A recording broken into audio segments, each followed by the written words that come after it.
നമ്മളിവിടെ ജീവിക്കുന്നു എന്ന തോന്നലുണ്ടാവുന്നത് തന്നെ പ്രശ്നമാണ്. ജീവിക്കുമ്പോൾ അതിൻ്റേതായ ന്യൂനതകളും ഉണ്ടാവും. രാഗദ്വേഷങ്ങൾ വരും, പ്രതീക്ഷകൾ വയ്ക്കും, അതിന് കോട്ടം തട്ടുമ്പോൾ വിഷമിക്കും. നമ്മൾ ലക്ഷ്യങ്ങൾ സ്ഥാപിക്കും, വിചാരിച്ച പോലെ നടന്നില്ലെങ്കിൽ ദുഃഖമുണ്ടാകും.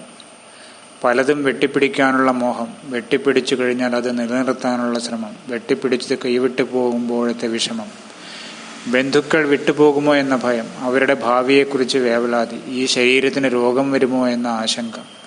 അങ്ങനെ പോകുന്നു ഈ ജീവിക്കുമ്പോഴുള്ള പ്രശ്നങ്ങൾ. ഒന്നും ചെന്നങ്ങു തന്നോട് പറ്റാതെ, ഒന്നിലും ചെന്നു താനും വലയാതെ, ഒന്നൊന്നായി നനയ്ക്കും ജനങ്ങൾക്ക് ഒന്നുകൊണ്ടറിയാവുന്ന വസ്തുവായി. നാം സത്യത്തെ അന്വേഷിച്ച്, സത്യത്തെ കണ്ടുപിടിച്ച്, സത്യത്തിൽ അമർന്ന് സത്യമായി തീരുകയാണ് വേണ്ടത്. ഈ ജീവൻ എന്ന ചിന്ത അജ്ഞാനമെന്നും സകലതും ഈശ്വരമയമാണെന്നും അറിഞ്ഞ് സർവവും ആ ഈശ്വരനെ കൊണ്ട് തന്നെ നിറയ്ക്കണം. ഭക്തി മനോഹരമാകുന്നത് അതുമാത്രം നിലനിൽക്കുമ്പോഴാണ്. അദ്വൈതമാണ് ഭക്തിയുടെ സാരസത്ത. ഹരി ഓം.